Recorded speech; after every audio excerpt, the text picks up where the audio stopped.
अंतर मन में ज्योति जगा लो, होगा दूर अंधेरा।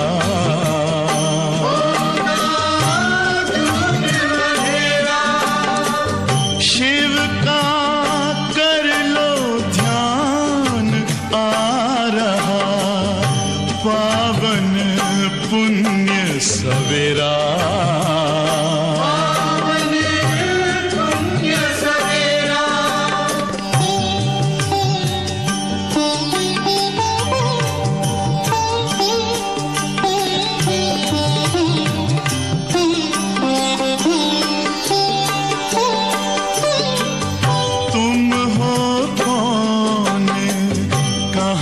से आए अपने आप को जानो, राजयोग के द्वारा अपना परम पिता पहचानो। इसी राजपथ पर चलकर पालो अपना बसेरा।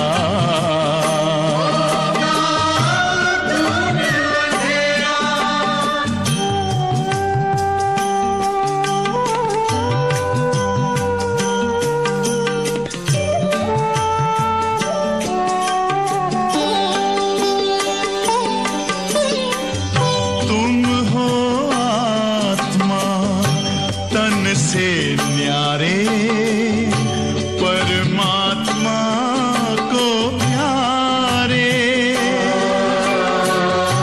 दिव्य गुणों को धारण करके योगी बनो दुलारे।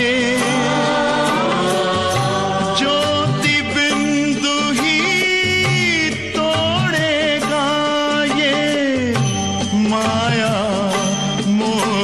का घेरा।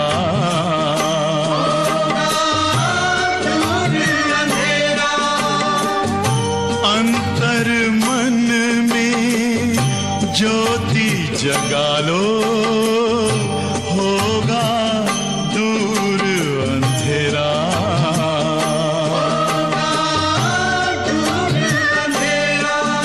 ओम शांति,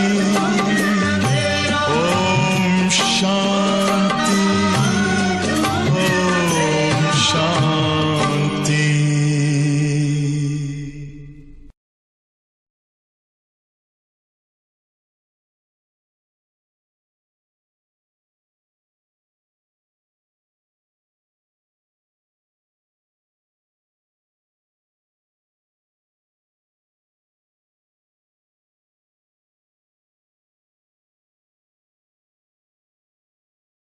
ओम शांति।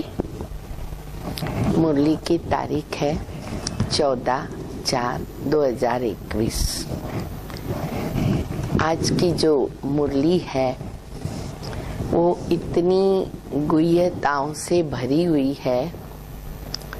बाबा ने इतनी गहरी बातें बताई है, जैसे लग रहा है कि लास्ट जब ब्रह्मा बाबा अव्यक्त बनने के लिए एकदम रेडी हो गए, तो जैसे बाबा ने उस समय ये मुरली चलाई होगी कुछ समय पहले, बहुत सी गहरी बातें बाबा ने बताई। बहुत ध्यान से मुरली सुने और उसके ऊपर अपने लिए मनन चिंतन करें। जैसे बाबा कहते अंतर्मुखी बनकर जो हमारा दिल है, मन है, वो एक मंदिर है, उसमें गुण रूपी मूर्तियों को सजा के रखो।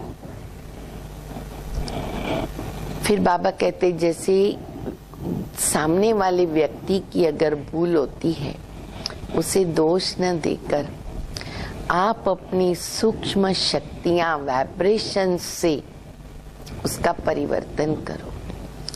जो बाद में हमको अव्यक्त बाप दादा ने बहुत ट्रेनिंग दी। तो ऐसी ऐसी गहरी बहुत सी पॉइंट्स आज बाबा ने दी है। मैं बाबा के शब्दों में ही आपको सुनाना चाहूंगी। मीठे बच्चे, अंतर्मुखी बन, जो मुरली का सार है ना, वो भी 3 लाइन का है, बड़ा है, लिख सकते हो आप लोग। अंतर्मुखी बन, ज्ञान रूप अवस्था में रहकर, ज्ञान रूप अवस्था में रहकर इन महावाक्यों को धारण करो, तब अपना अन्य आत्माओं का कल्याण कर सकेंगे। अपने मन दिल रूपी मंदिर को ईश्वरीय गुणों रूपी मूर्तियों से सजाओ। अपने मन व दिल रूपी मंदिर को ईश्वरीय गुणों रूपी मूर्तियों से सजाओ और पवित्र संकल्पों की खुशबू फैलाओ, और पवित्र संकल्पों की खुशबू फैलाओ। प्रश्न है,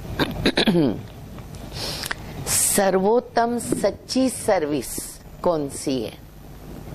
सर्वोत्तम सच्ची सर्विस कौन सी है? यथार्थ सर्विस का सूक्ष्म और महीन राज क्या है? किसको कहेंगे यथार्थ सेवा, सूक्ष्म सेवा?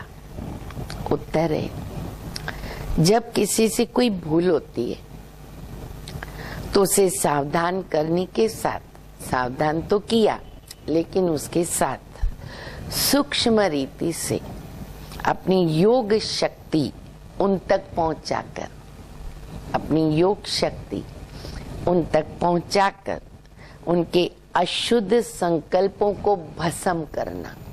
हम अपनी शक्ति से अन्य आत्मा की अशुद्ध वृत्तियां, संकल्प, उनको भस्म करें। ये सर्वोत्तम सच्ची सर्विस है। साथ साथ अपने ऊपर भी अटेंशन देना, खुद का भी दूसरों का भी कल्याण। मनसा में भी कोई अशुद्ध संकल्प उत्पन्न न हो, ये खुद के लिए। इसमें खुद भी सावधान रहना और दूसरों के प्रति ऐसी दिव्य सर्विस करना। ये सर्विस का सूक्ष्म और महीन राज है। पूरी मुरली लिखने जैसी है। आप लोगों को समय मिले पूरी मुरली लिखो, बहुत अच्छा बुद्धि में बैठ जाएगी। अभी तो हम सुनेंगे ओम शांति। हर एक पुरुषार्थी बच्चे को पहले अंतर्मुख अवस्था अवश्य धारण करनी। मुरली की शुरुआत देखो कैसी है। बाबा कहते हर एक पुरुषार्थी बच्चे को पहले अंतर्मुख अवस्था अवश्य धारण करनी है। अंतर्मुखता में न बड़ा कल्याण समाया हुआ। कहते ना सबसे भली चुप, शांति, शांति का गुण वो आता है अंतर्मुखी बनकर। इस अवस्था में अचल, स्थिर, धैर्यवत, निर्माण चित्त। अंतर्मुखी अवस्था में अचल, स्थिर, धैर्यवत, निर्माण चित्त दैवी गुणों की धारणा हो सकती है तथा संपूर्ण ज्ञान में अवस्था प्राप्त हो सकती है। ऐसी मुरली है जैसे अब व्यक्त बाबा चला रहे।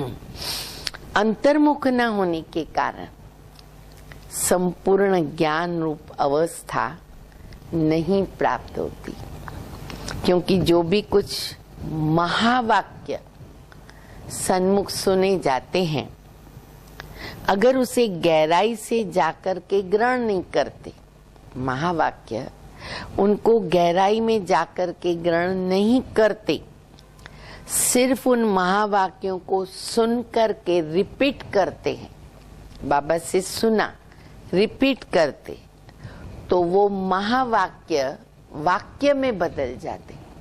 साधारण बन जाते हैं।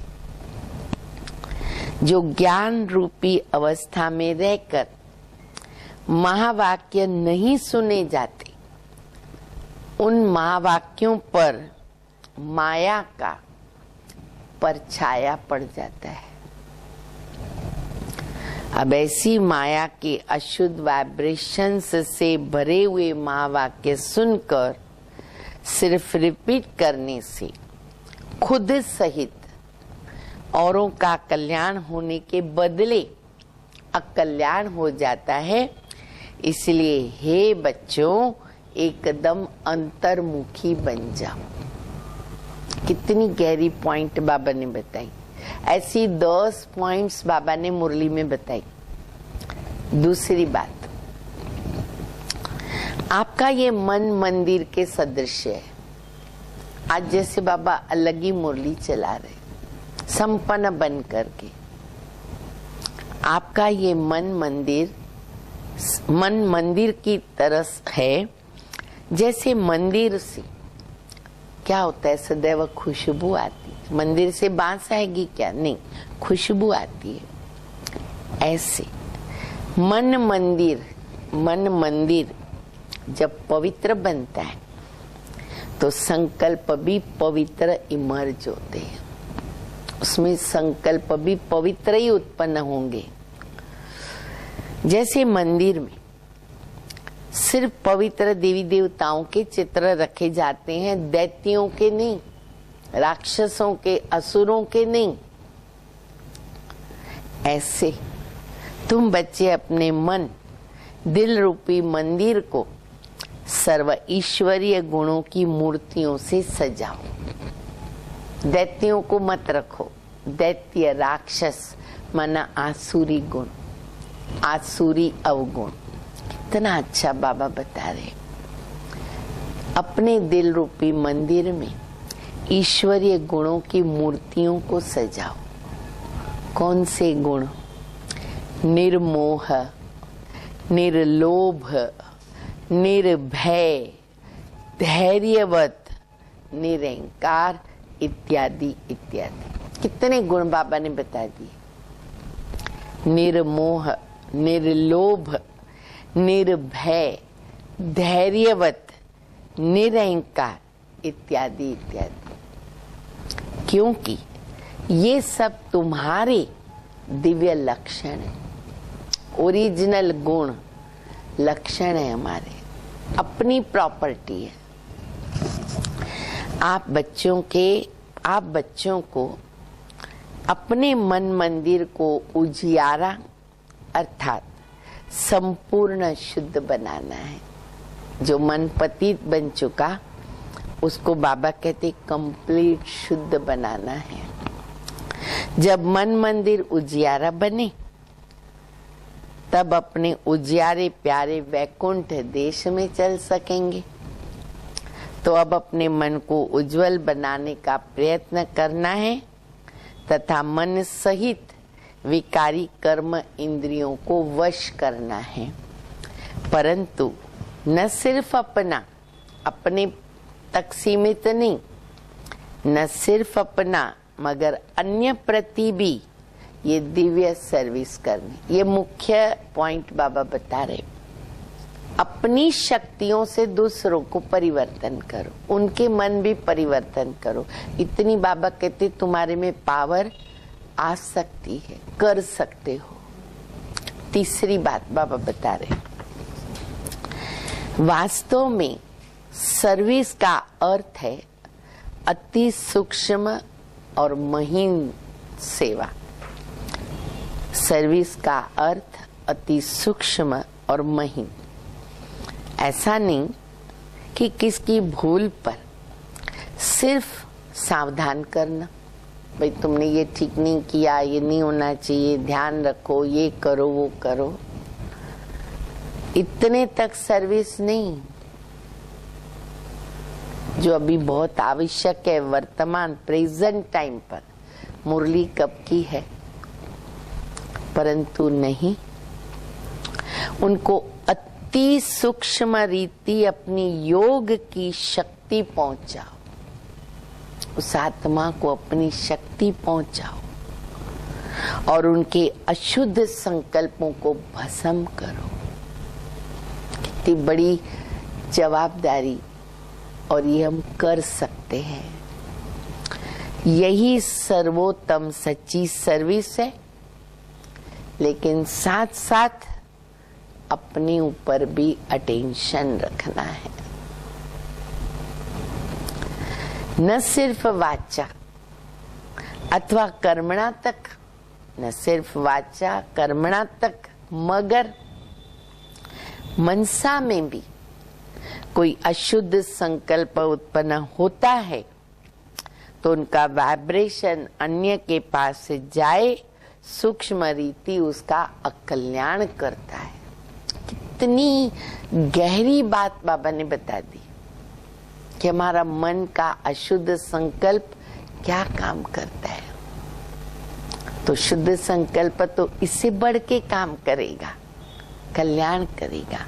अशुद्ध संकल्प अकल्याण करता है, जिसका बोझ खुद पर आ जाता है। हमने किया ना किसी के लिए, हमारे ऊपर बोझ आ जाता है और वही बोझ बंधन बन जाता है। इसलिए हे बच्चों, खुद सावधान रहो, फिर अन्य प्रति वही दिव्य सर्विस करो। यही आप सेवाधारी बच्चों का अलौकिक कर्तव्य है। ऐसी सर्विस करने वालों को फिर अपने प्रति कोई भी सर्विस नहीं लेनी है। भल कभी कोई अनायास भूल हो भी जाए तो उसे अपने बुद्धि योग बल से सदैव के लिए करेक्ट कर दो। भूल हो जाती कोई बात नहीं, खुद ही खुद करेक्ट करो, परिवर्तन कर दो महसूस करके। ऐसा तीव्र पुरुषार्थी थोड़ा भी इशारा मिलने से शीघ्र महसूस करके परिवर्तन कर लेता है। इस प्रकार के लक्ष्य से जो चलते हैं ना बच्चे, उनको तुरंत अपनी भूल महसूस होती है और वो तुरंत अपना परिवर्तन करते। देहाभिमान है तो भूल महसूस नहीं होती, पर इस टाइप का पुरुषार्थ करने वाले जो बच्चे हैं उनको महसूस होता है और वो अपना परिवर्तन करते और आगे के लिए अच्छी तरह अटेंशन रख के चलता है तीव्र पुरुषार्थी। यही विशाल बुद्धि बच्चों का कर्तव्य है। 1, 2, 3 चौथी पॉइंट। एक एक शब्द आज की मुरली का बाबा जैसे संपन्न बन करके बोल रहे हैं। चौथी बात है, हे मेरे प्राणों, हे मेरे प्राणों, परमात्मा द्वारा रचे हुए इस अविनाशी राजस्व ज्ञान यज्ञ प्रति तन मन धन को संपूर्ण रीति से स्वाहा करने का राज ये भी बहुत महीन है। हे प्राणों, बाबा ने जो यज्ञ रचा, अश्वमेध यज्ञ, इसके प्रति तन मन धन की आहुति देना। जिस घड़ी आप कहते हो कि मैं तन मन धन सहित यज्ञ में स्वाहा अर्थात अर्पण होकर मर चुका, उस घड़ी से लेकर अपना कुछ भी नहीं रहता। जिस घड़ी बाबा को बोला, लिख करके दिया, मन से कहा, प्रतिज्ञा किया, तन मन धन से मैं अर्पित हूं, हमारा कुछ नहीं रहता। उसमें भी पहले तन मन को संपूर्ण रीति से सर्विस में लगाना है, ईमानदारी के साथ। जब सब कुछ यज्ञ अथवा परमात्मा के प्रति है, फिर अपने प्रति तो कुछ रहता ही नहीं है। धन भी व्यर्थ नहीं गंवा सकते हो, धन भी श्रीमत से यूज करना पड़े, बाबा का धन। मन भी अशुद्ध संकल्प विकल्प की तरफ दौड़ नहीं सकता, बाबा की आज्ञा नहीं है। मन बाबा को समर्पित, फालतू विचार नहीं कर सकते, क्योंकि परमात्मा को अर्पण कर दिया। अब परमात्मा तो शुद्ध शांत स्वरूप, शांति का सागर। इस कारण अशुद्ध संकल्प स्वतः ही शांत हो जाते हैं। बाबा को दे दिया मन, तो बाबा की तो मना है अशुद्ध संकल्प करना, तो उसमें भी विजयी बन जाते। अगर मन माया के हाथ में दे देते हो तो माया वैरायटी रूप होने के कारण अनेक प्रकार के विकल्प उत्पन्न करती है और मन रूपी घोड़े पर आके सवारी करती है। अगर किसी बच्चे को अब तक भी संकल्प विकल्प आते हैं, अब तक भी समझना चाहिए कि मन हमने पूर्ण रीति से ना स्वाहा यज्ञ में नहीं किया। देखो मन को स्वाहा किया है बाबा को, अर्थात हमारा ईश्वरीय मन नहीं बना। इसलिए हे सर्व त्यागी बच्चों, इन गुह्य राजों को समझ कर्म करते साक्षी होकर खुद को देख बहुत खबरदारी से चलना है। कितना बाबा ने सावधान कर दिया।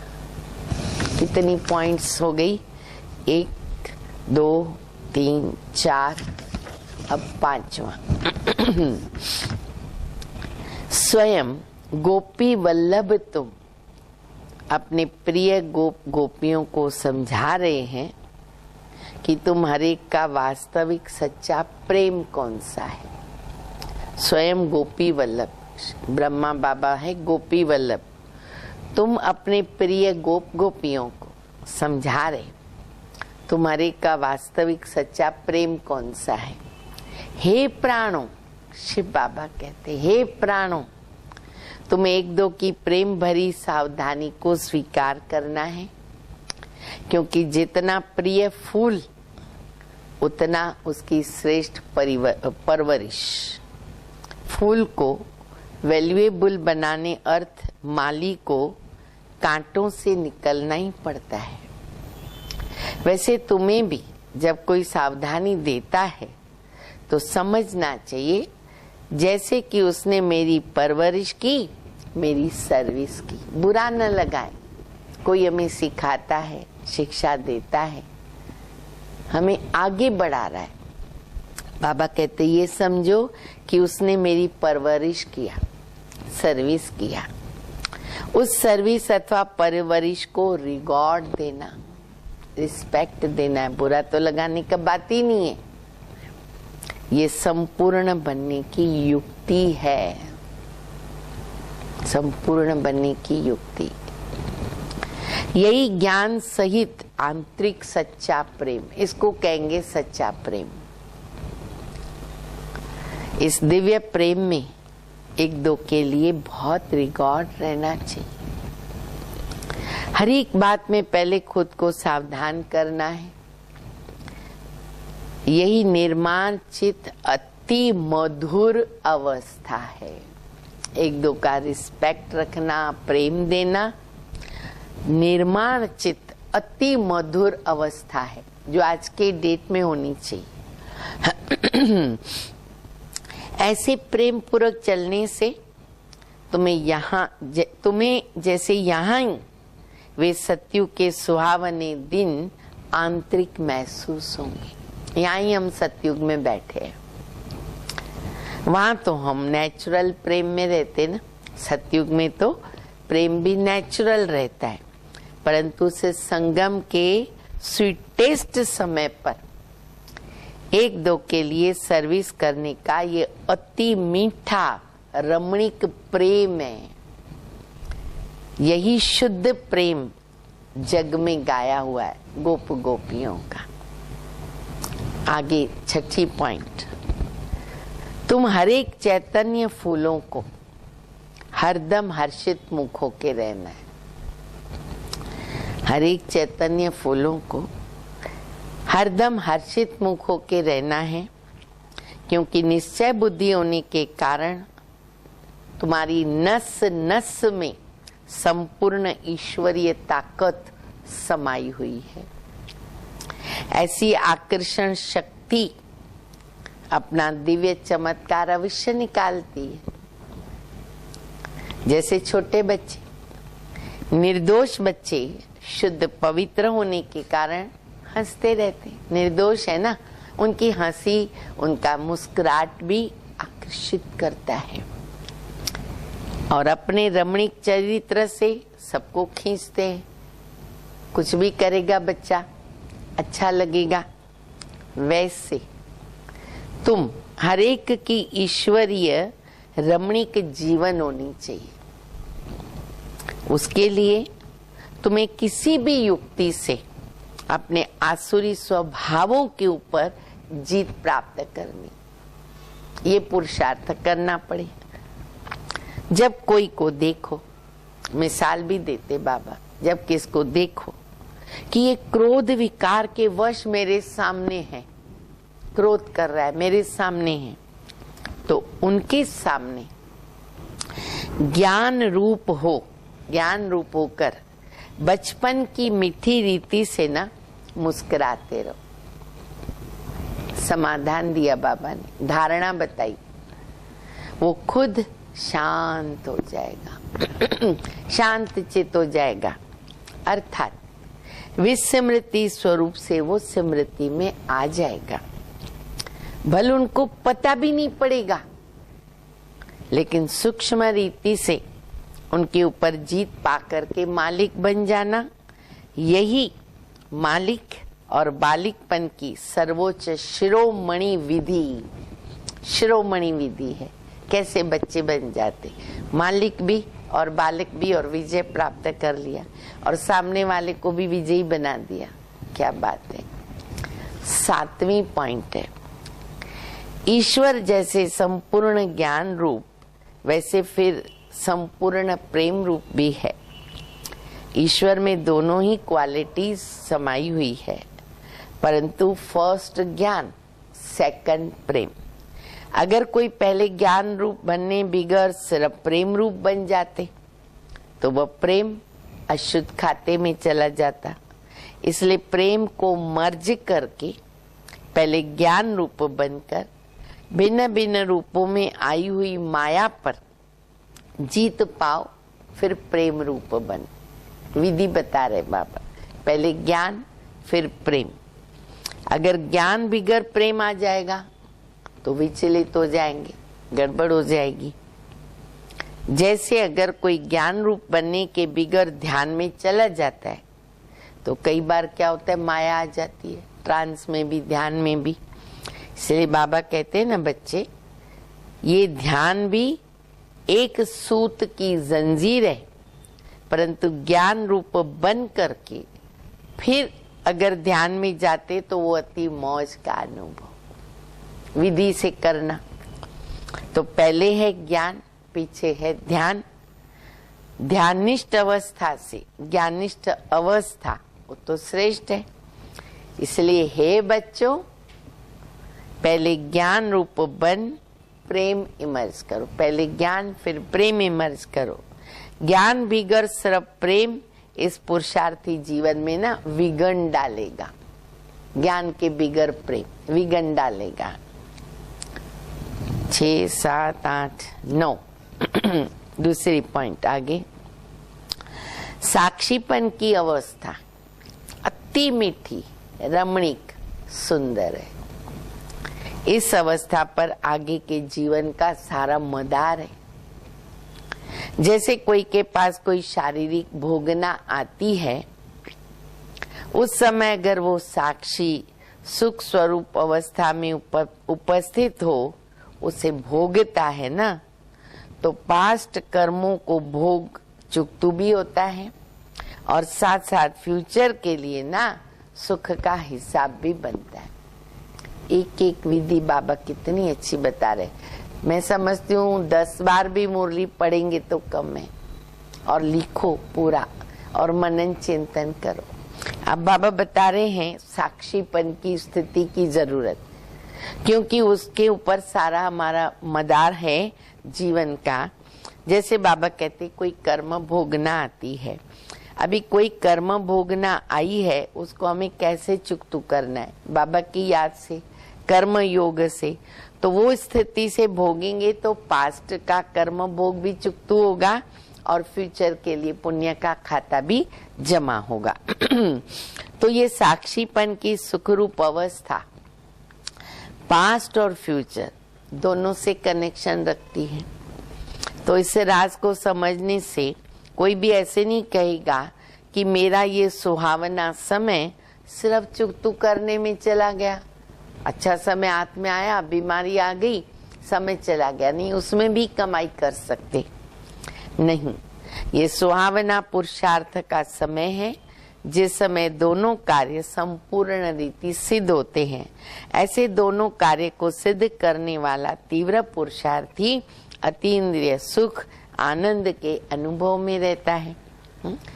7, 8, 9 अभी 10वां पॉइंट है।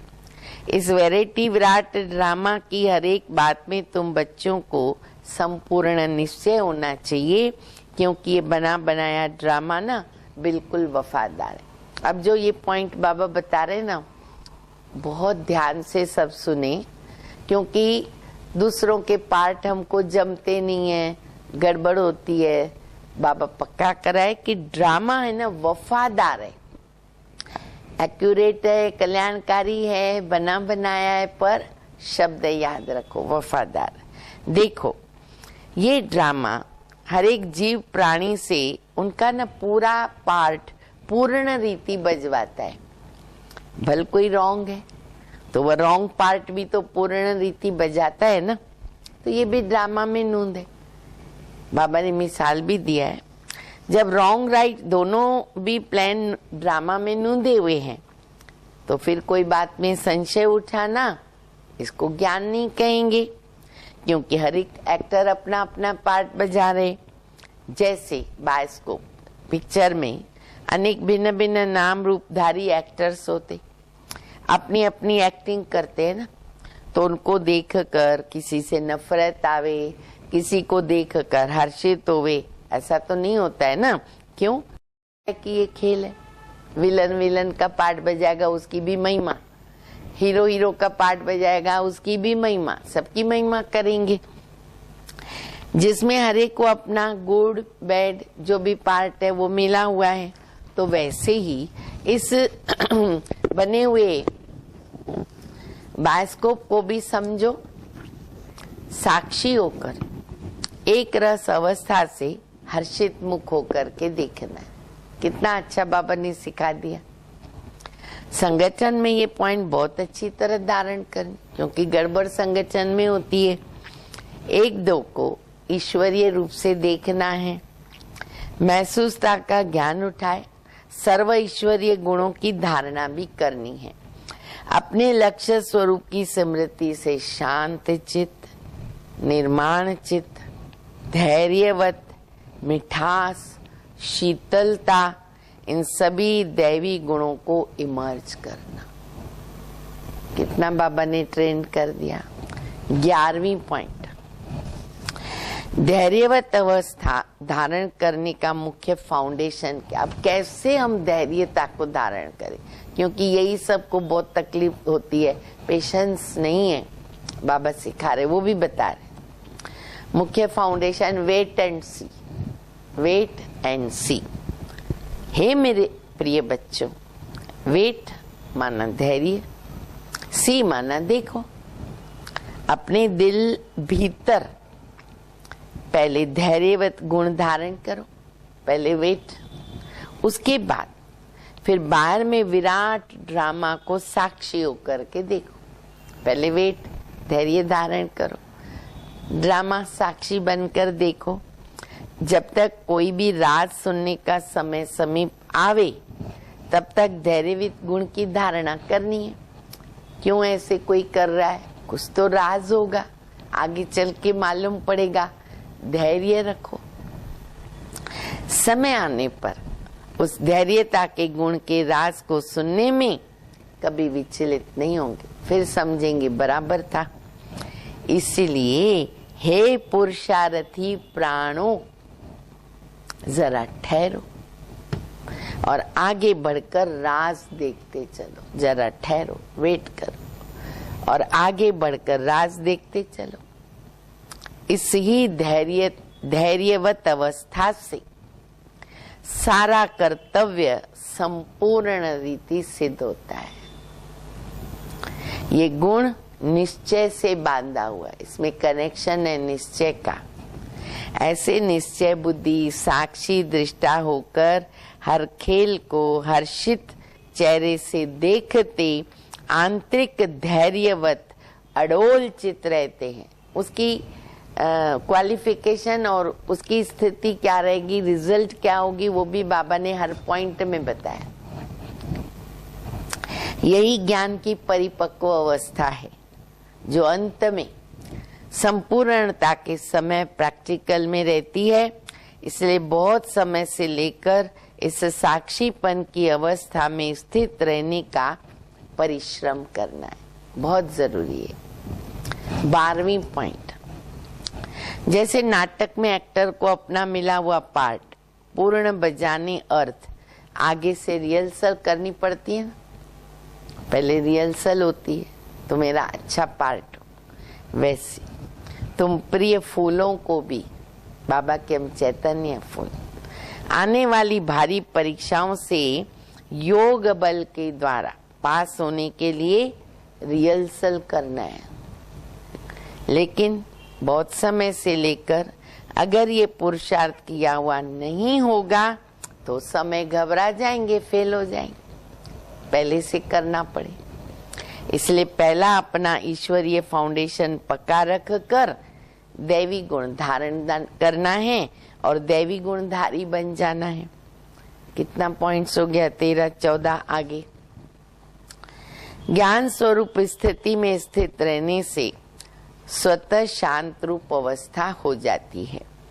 जब ज्ञानी तो आत्मा बच्चे इकट्ठे बैठकर मुरली सुनते हैं तो चारों तरफ शांति का वातावरण बन जाता है। क्योंकि वे कुछ भी महावाक्य सुनते हैं तो आंतरिक डीप में चले जाते। कौन? ज्ञानी तो आत्मा।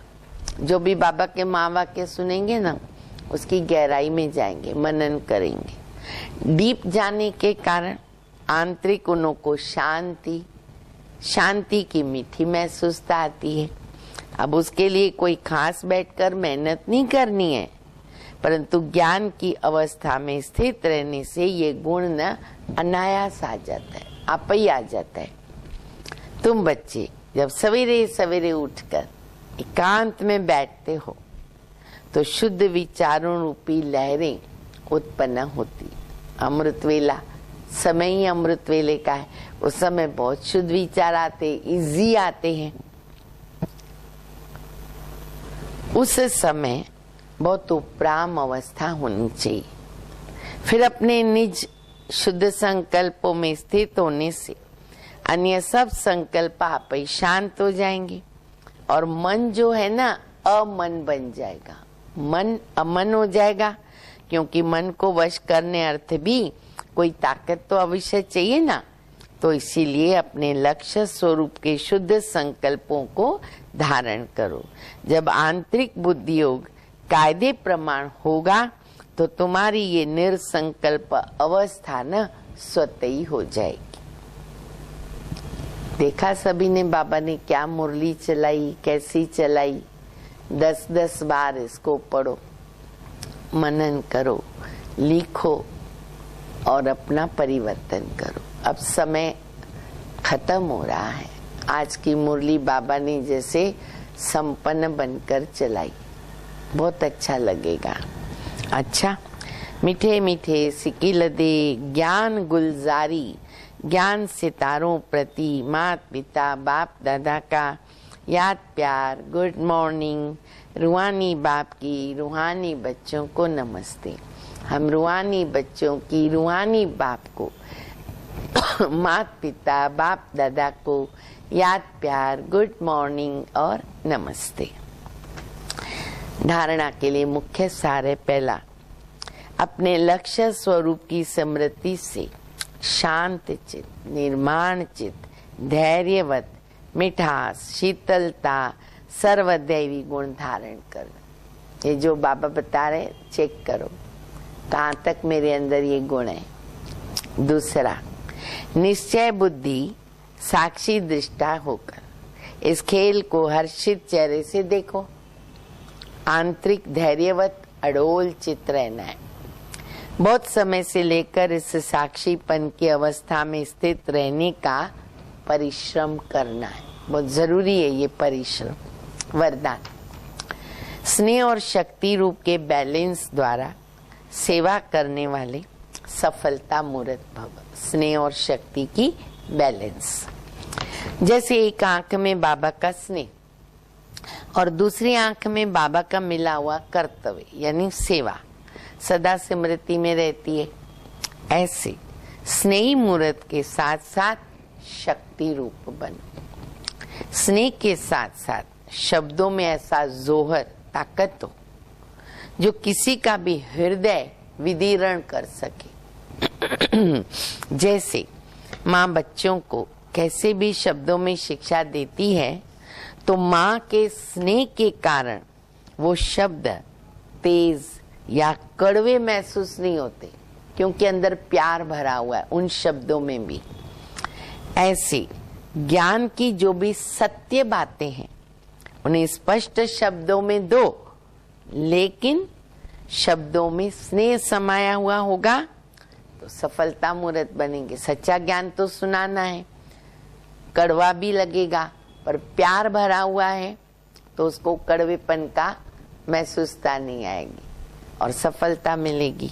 स्लोगन है, सर्वशक्तिमान बाप को साथी बना लो, पश्चाताप से छूट जाएंगे। सर्वशक्तिवान बाबा को साथी बना लो तो पश्चाताप से छूट जाएंगे।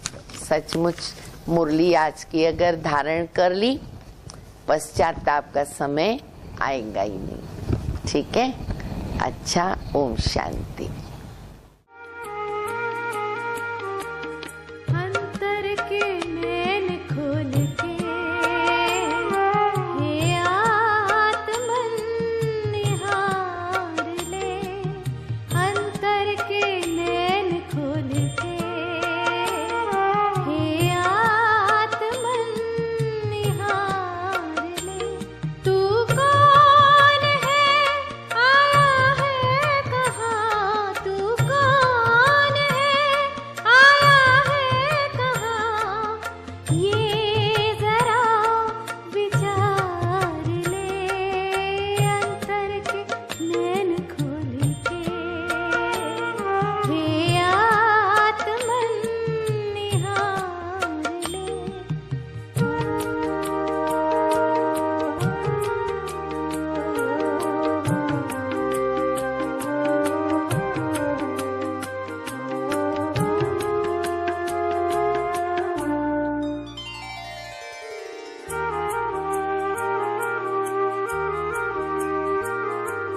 बनकर विदेही ध्यान कर प्रभु से